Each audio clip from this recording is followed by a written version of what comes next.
Yohana 19 mstari wa 30 na kuendelea mbele kidogo.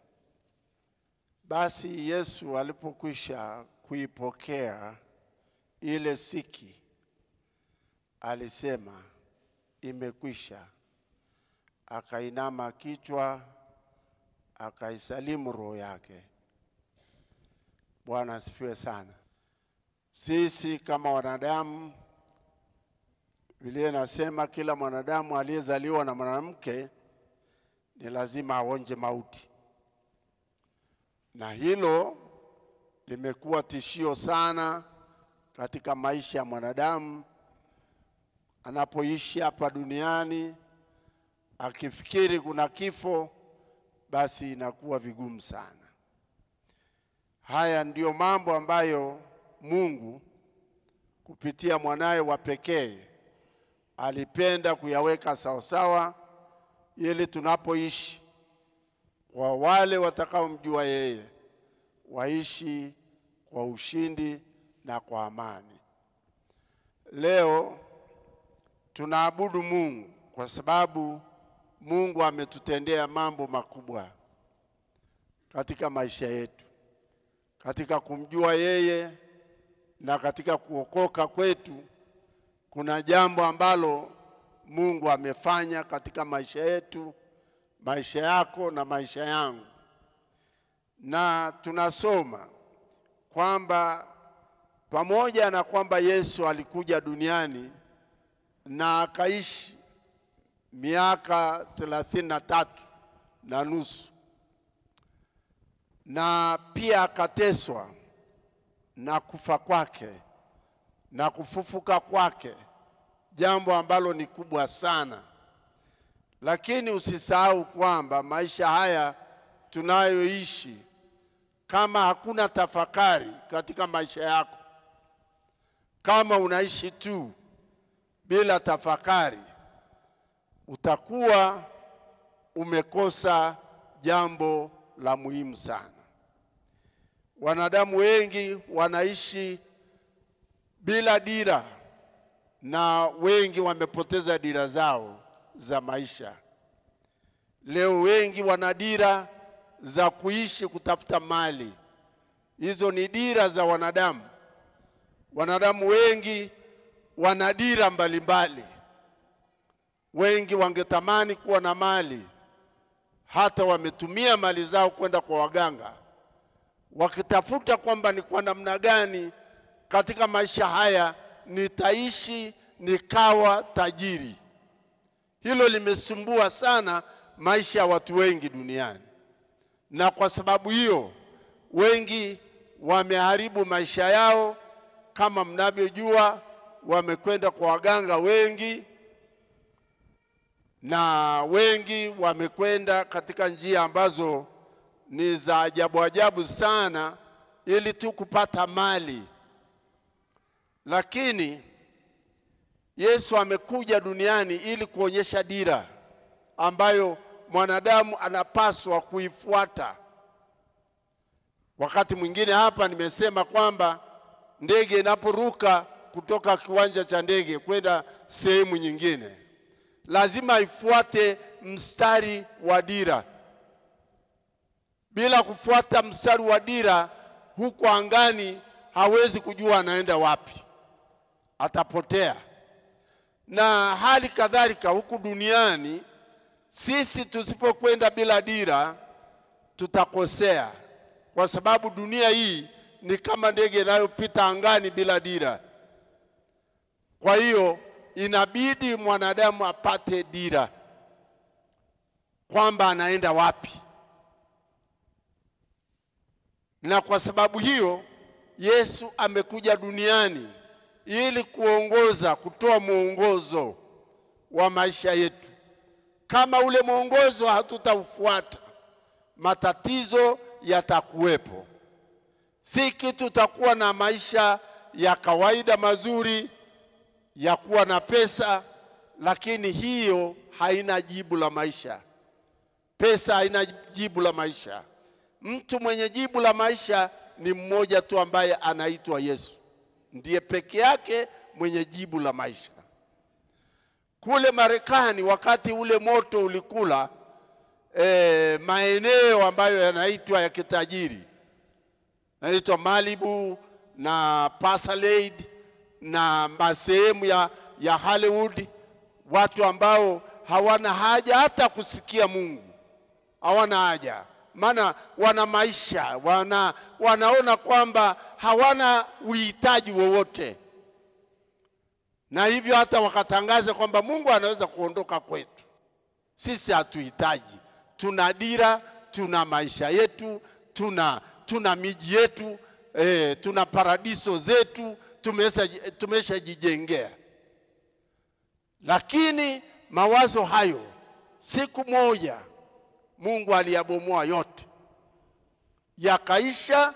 Nyumba na utajiri ukaisha, magari na utajiri ukaisha, watu wakakimbia wenyewe bila chochote. Maduka yakaungua, mabenki yakaungua, kila kitu, lakini kanisa moja likasimama, likabaki hapo katikati. Na mahali hapo palikuwa pamekataa Mungu, lakini sehemu yoyote Mungu akaiondoa, lakini akaacha kanisa kama ishara kwamba wasio muabudu Mungu watateketea kama mali hizi, kama majumba haya ambayo hamtaki kutoka siku ya Jumapili.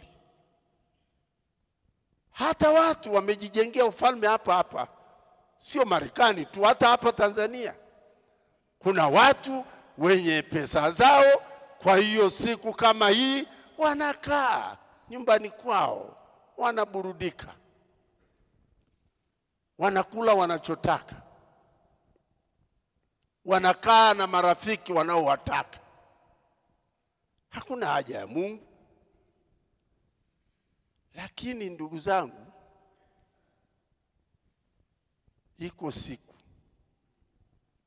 iko siku ambayo utajuta maisha yako, wewe usiyependa kumwabudu Mungu na wale wasiopenda Mungu, wanaona kwamba sina sababu, sina haja ya kumwabudu Mungu, kwani nimekosa nini? Nina nguvu zangu, ni kijana, naweza kwenda popote, naweza kwenda kustarehe popote, nina haja gani na huyo Mungu?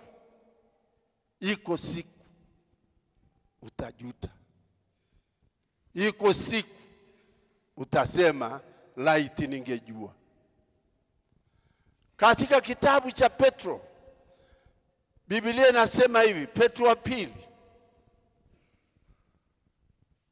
3:7, dunia na mbingu za sasa zimewekwa akiba kwa moto, lakini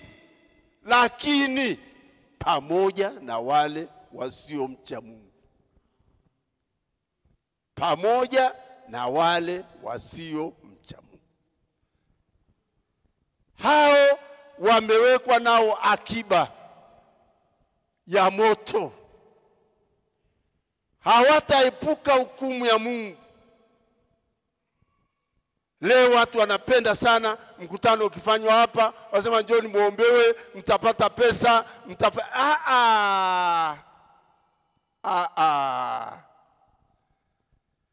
njoo uombewe upate ufalme wa Mungu.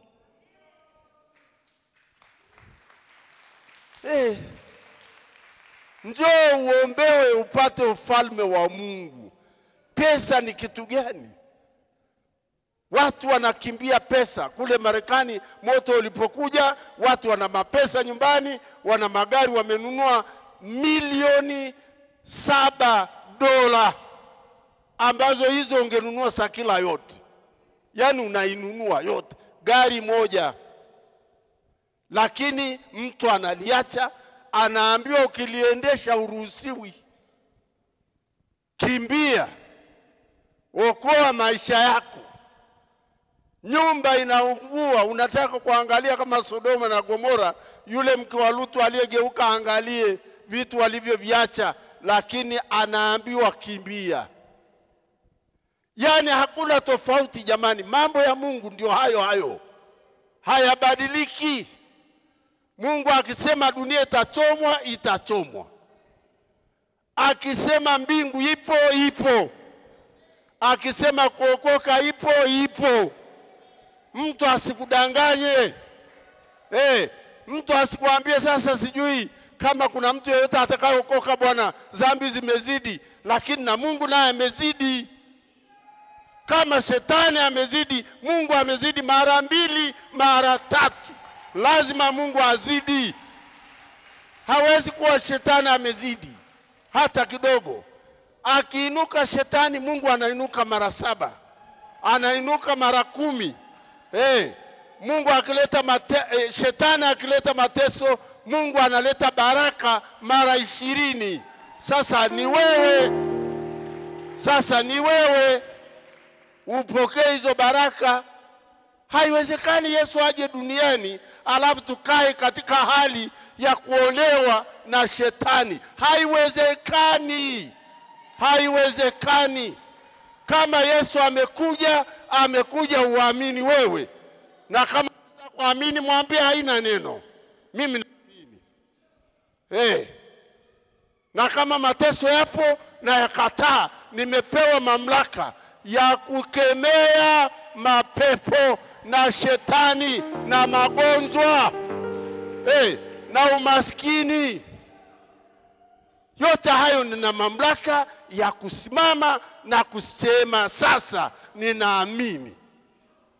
Haina haja uangalie imani ya mtu mwingine.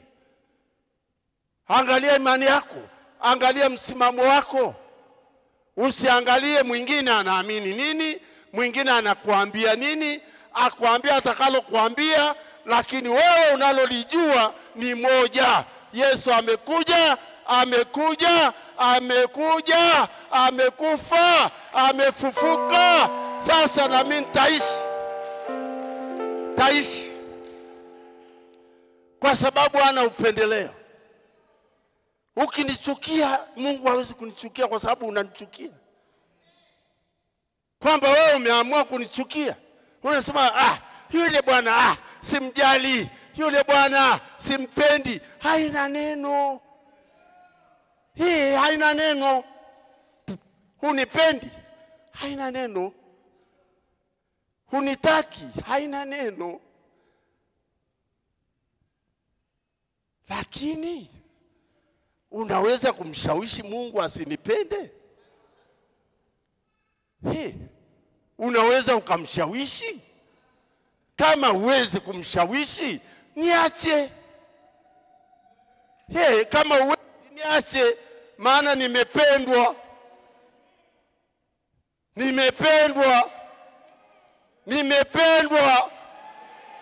Yesu amenipenda.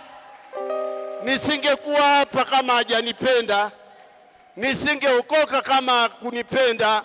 Nisingeweza kujiokoa. Nisingeweza kuwa muumini. Lakini amenipenda.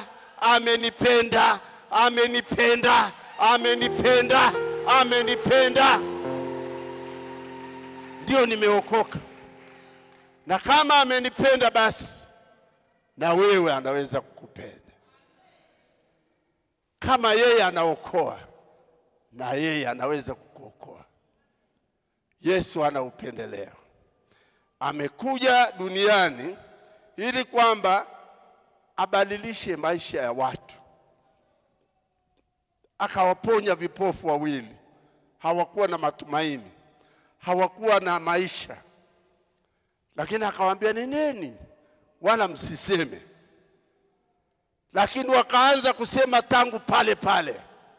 Wakasema tumepona. Wakapita vijiji na sehemu mbalimbali wakitangaza kwamba jamani, Mungu ametuponya. Mimi naona.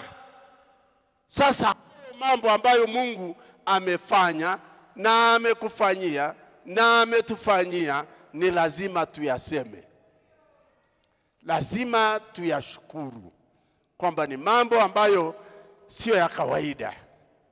Leo tunaweza kuja kanisani tukiamini kwamba Mungu wetu amefanya jambo kubwa katika maisha yetu, wala sio ya kawaida. Yeye alikuja duniani ili kila muaminie aokolewe.